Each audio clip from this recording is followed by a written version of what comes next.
From the end of October until December, the royal family occupied the vast and forbidding Escorial. The Escorial was a combination of monastery, church, palace, and mausoleum. It was a depressing place that could take away all the joy in a person's soul. We can imagine Scarlatti at the Escorial, looking out over the barren landscape. If the year is 1740 or 1741, he might well have been alone. Scarlatti had married Maria Gentili in 1728 when she was only 16 years old.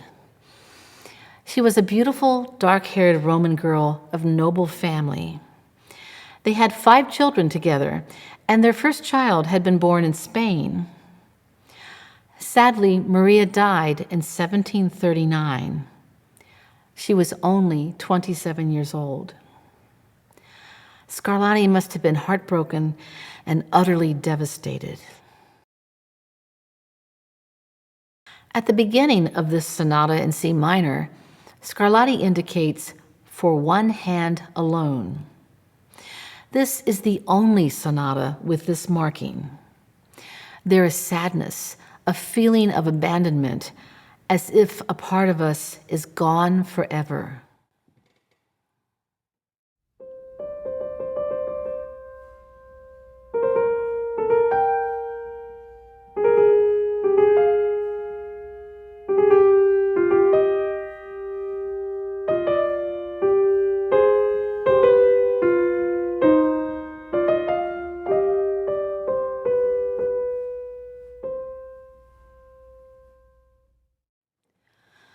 We feel the somber melancholy and the immediate presence of the dead who were buried in the mausoleum of the Escorial.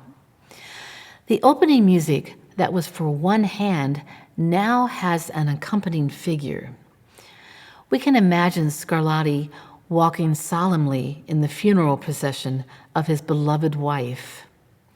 We feel his grief in the dissonance, and we can almost see his tears flowing in the hand-over-hand broken chords.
At the end of the exposition, we feel Scarlatti's despair and hopelessness. We hear a final farewell. The descending sixths seem to be sinking into the earth.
It is possible that Maria's early death is also reflected in the great sonata in B minor, one of Scarlatti's deepest and most moving pieces. The theme returns throughout, almost like a memory of Maria that keeps coming back and then vanishes at the end. Here is Maria's theme.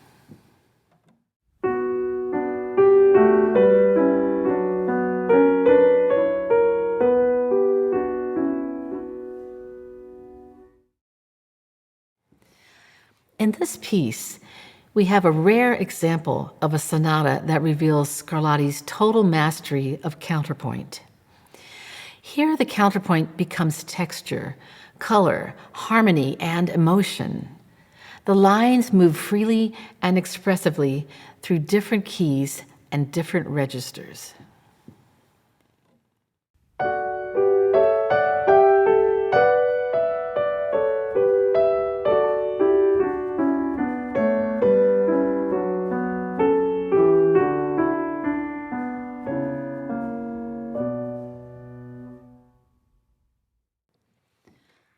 Now we hear the Scarlatti effect in the repeated pattern. The musical obsession dwells, the harmonies repeat, and time stops. We experience this sad moment again and again.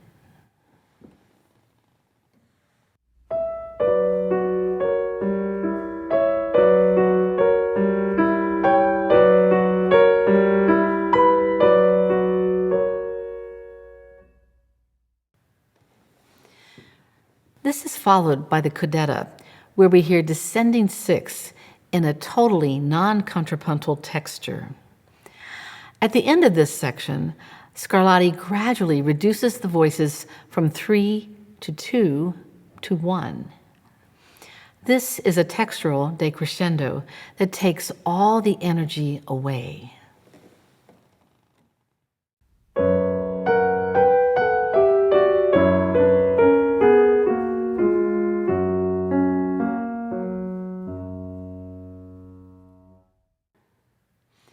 At the beginning of the second half, Scarlatti recalls Maria's theme.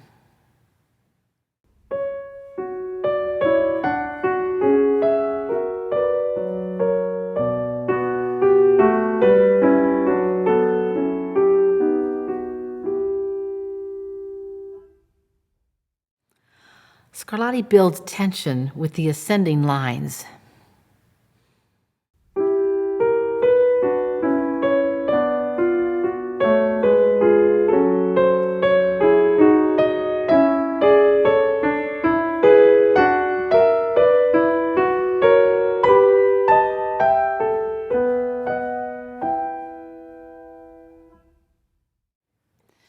We hear his love for Maria in the magnificent sequence that uses the rich sonority of thirds and sixths with octaves in the bass.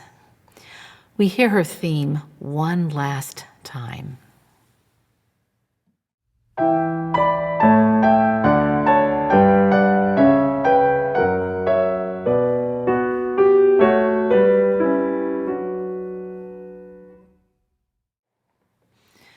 The end of the sonata sounds like a person who is completely devastated. If ever a composer has written music that sounds like a broken heart, this would be it. Scarlatti uses the falling sixths to suggest her final descent into the grave.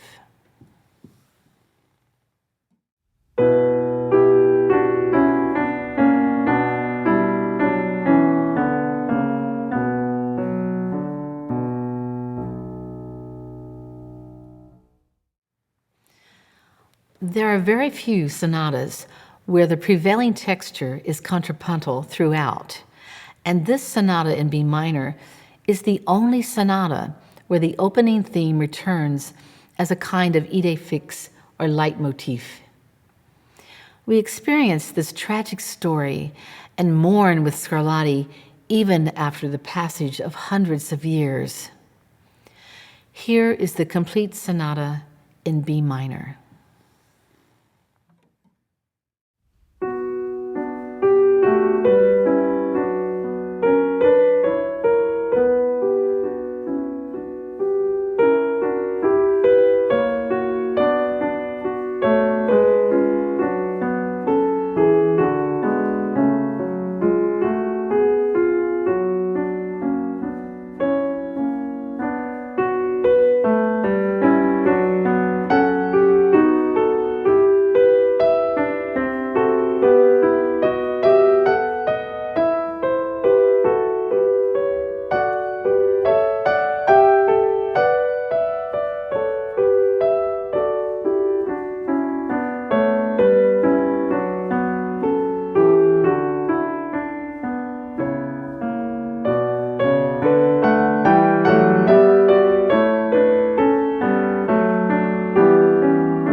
As we heard in these sonatas that reflect the seasons of life, Scarlatti created a powerful musical vocabulary.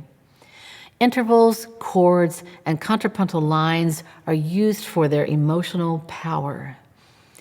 In this new keyboard language, Scarlatti spoke of the exuberance of life and the desolation of death.